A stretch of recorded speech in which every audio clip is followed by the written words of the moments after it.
Barakatah Yahweh, Barakatah Yahweh Bahasham, Barakahak Wadash, Barakatum. First and foremost, I want to give all praises, glory, and infinite honors to Yahweh, Bahasham, Yahweh. Double honors to the apostles and elders, a great millstone who rule and teach well. And peace and salutations to you sincere Akim out there, pushing this word in truth and sincerity to the four corners of the globe. May you brothers endure until the end. This is the brother Ra'aya with another video, and I'm going to start it off in Isaiah chapter 66, verse 15. For behold, Yahweh will come with fire and with his chariots like a whirlwind to render his anger with fury and his rebukes with flames of fire. And the chariots are the heavenly vehicles, what the people of this world ignorantly refer to as so-called UFOs, UAPs, or flying saucers. They're the heavenly vehicles of Yahweh Bahasham Yahweh Shai, Yahweh being the true name of the Heavenly Father, who these people ignorantly refer to as so-called God, and Yahweh Shai being the true name of his Son, who these people ignorantly refer to as so-called Jesus. They're the heavenly vehicles that Yahweh Shai and the heavenly host, a fleet of chariots piloted by the angels, are going to be returning in to do two things: save the elect of the nation of Israel being you so-called Negroes, Latinos, and Native Americans, as well as the Israelite foreigners who look like these heathen nations, and to also make war against the heathens, chiefly the biblical Edomites, or these so-called white people, these Americans, Europeans, Russians, those small hats over in the Holy Land, etc., etc., as it says, to render his anger with fury and his rebukes with flames of fire. And that fire is going to be that concentrated heat, or so-called laser beams, that those chariots are going to be firing, along with these nuclear missiles that are going to be getting fired to the ends of the earth during World War III. But I opened up the video with this verse to preface an article from irishstar.com titled U.S. Government UFO Invasion Defenses Inadequate, Admits Government in Revealing Report, just to show that the prophecies perfectly line up with, Yahweh Shai making his second coming to fight against these heathens, and these heathens not being able to do anything against his second coming, no matter what, technology they have. In the event of a UFO invasion of the United States, the government admitted that they are not adequately prepared. A government watchdog report has found that the United States has no defense mechanisms in place in the event of an alien invasion, so-called alien invasion, of the country. The Department of Defense's Office of Inspector General compiled the report after studying the policies and measures of the Defense Department and military services when it comes to unidentified aerial phenomena, or UAPs. And that's all we need to read in this article. Now we're going to get into some precepts to show that this D.O.D report is right on the money. When Yahweh Shai makes his second coming with the heavenly host, you heathens, chiefly you Edomites, will not be able to do anything to stop it, no matter what military might you have, what secret weapons programs, or these space forces you've just recently revealed. But this is Revelation chapter 12. I'm going to read verses 7 to 9. And there was war in heaven.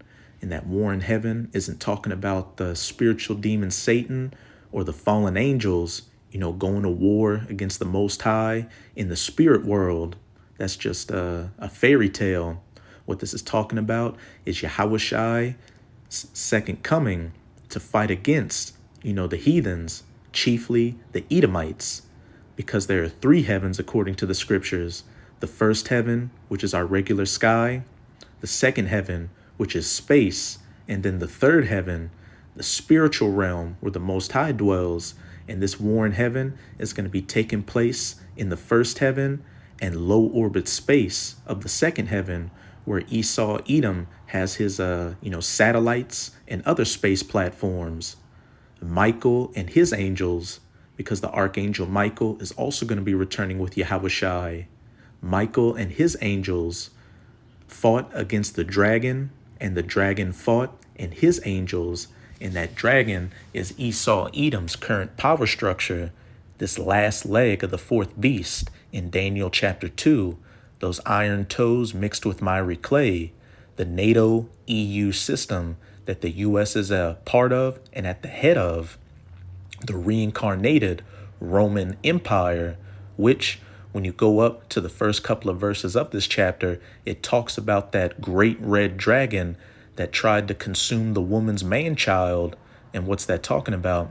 When Herod the Great, who was an Edomite himself, who was also a client king, a client ruler under the Roman Empire, when he tried to put Yahushua to death after his birth. So everything all perfectly links up. And the angels of the dragon are his military assets, his fighter jets, as well as his space force. The image in this article, perfectly sums up the dragon and his angels. You see a fighter jet going against a so-called UFO. Really, not saying that's what the chariots are going to look like, but, an illustration, Michael and his angels, Yahushai and the angels returning with the fleet of chariots. Now let's see what the outcome of this war in heaven is. And prevailed not, neither was their place found any more in heaven. And the great dragon was cast out, that old serpent called the devil and Satan, which deceiveth the whole world. He was cast out into the earth, and his angels were cast out with him. A first round knockout, no contest. When Yahushua makes his second coming, he's going to fight against Esau's power structure and completely dismantle it. Because how can you expect weapons made by man to go against the weapons, this heavenly weapons of the Most High and his Son? This is Revelation chapter 19. I'm going to start at verse 11. In the header reads, the coming of Hamashiach. And I saw heaven opened, and behold, a white horse. And in the scriptures, horses can be symbolic for power. And this is that great power that Yahushua is returning in that massive fathership chariot, like something out of that movie Independence Day. And he that sat upon him was called Faithful and True, speaking of Yahushua, and in righteousness he doth judge and make war, that war in heaven. His eyes were as a flame of fire, and on his head were many crowns, symbolic of Yahushua taking away the rulership of these heathen nations, chiefly these Edomites. And he had a name written that no man knew but he himself, and he was clothed with a vesture dipped in blood, and his name is called the Word of the Most High. And when you go to John chapter 1, it says the Word of the Most High was made flesh. Again, speaking of Yahushua, wisdom made flesh. And his vesture dipped in blood is symbolic for the great death and destruction that he's going to be bringing. Again, chiefly against you Edomites, especially in America, which that whole report was talking about how America has no defenses against the so-called UFO invasion. Real quick, let's go to Isaiah chapter 63. Who is this that cometh from Edom with dyed garments from Basra? And Basra was an ancient capital city of the Edomites. So what would be the capital city of the Edomites today? The United States of America. This that is glorious in his apparel, traveling in the greatness of his strength. And I saw heaven open, and a great white horse, and he that sat upon him was called Faithful and True, and in righteousness he doth judge and make war. I that speak in righteousness, mighty to save his elect. Wherefore art thou red in thine apparel, clothed in a garment, a vesture dipped in blood, and thy garments like him that treadeth in the wine fat. Because when you see people stepping on those grapes and getting that grape juice over them. It looks like they just committed a crime. They look like they're covered in blood. I have trodden the winepress alone, and of the people there was none with me. For I will tread them in mine anger and trample them in my fury, and their blood shall be sprinkled upon my garments, and I will stain all my raiment. For the day of vengeance is in mine heart, and the year of my redeemed is come. And we can see that we're getting closer and closer to the day of the vengeance of Yahweh Bahashem Yahushai and the year of his redeemed, the elect being saved, and Yahushai coming to make war against you heathens. There's been such an uptick in chariot sightings all across the planet that these different governments have had to admit to their existence and come out with all these different reports talking about, we've known about them for a long time. And as we just read that article, we don't have adequate defenses against them.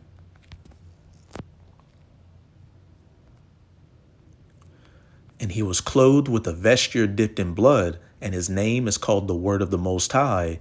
And the armies which were in heaven followed him upon white horses, Michael and his angels, clothed in fine linen, white and clean. And out of his mouth goeth a sharp sword, that with it he should smite the nations, as it said back in Isaiah 66 verse 15, to render his anger with fury and his rebukes with flames of fire. Those chariots shooting that concentrated heat, or those so-called laser beams. And, just to give that example of Independence Day again, when those ships shot their weapons off, the bottom opened up like a mouth. I'm not saying that's exactly how the chariots are going to look when they fire, but, that was a good visualization of that sharp sword going out of his mouth, that with it he should smite the nations, and he shall rule them with a rod of iron, and he treadeth the winepress of the fierceness and wrath of the Almighty God. Now I'm going to close it out in 2nd Ezra chapter 13 in the Apocrypha. I'm going to start at verse 5, because at the same time, while Yahushai and the angels are going to be, destroying America, they're also going to be fighting against those heathens as militaries gathered in that Middle Eastern region, really Western Asia, in the Valley of Jehoshaphat, where they're going to be fighting the battle in the Valley of Jehoshaphat, the War of Armageddon. And just like the dragon and his angels were no more found in heaven, these militaries fighting each other that are going to turn and try to fight against Yahushai, hey, they're going to have no chance at, defeating Yahushai and the heavenly host. And after this I beheld, and lo, there was gathered together a multitude of men out of number from the four winds of heaven, from the four corners of the earth, into the Valley of Jehoshaphat, to subdue the man that came out of the sea, that came out of the waters, the Shemayim, or the heavens, Yahushai coming into our realm of existence with that fleet of chariots, coming into the second heaven and the first heaven. Verse 2, but I beheld, and lo, he had graved himself a great mountain and flew up upon it, that great white horse that Yahushua is going to be riding upon. But I would have seen the region or place whereout the hill was graven, and I could not. That chariot is going to be was so massive, and is going to be so massive, that when Esdras saw it in his vision, he couldn't see the end of it. Again, Independence Day, those ships were miles long and literally cast a shadow over those cities. It looks like you couldn't have seen where it ended when you were right underneath it. Verse 8, and after this I beheld, and lo, all they which were gathered together to subdue him were sore afraid, and yet durst fight. In the midst of these militaries fighting each other, when Yahushai makes the second coming, they're going to stop fighting each other and try to fight against Yahushai.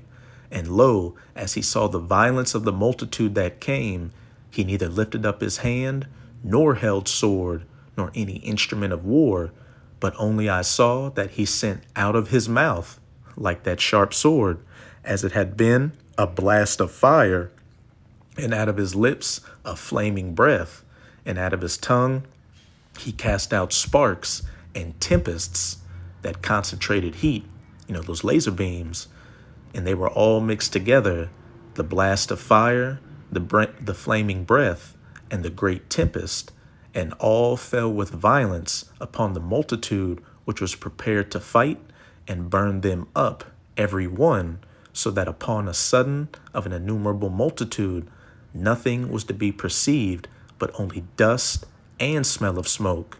Think about that Tom Cruise movie, War of the Worlds, when people got zapped by those tripods. They literally turned into a pile of smoke.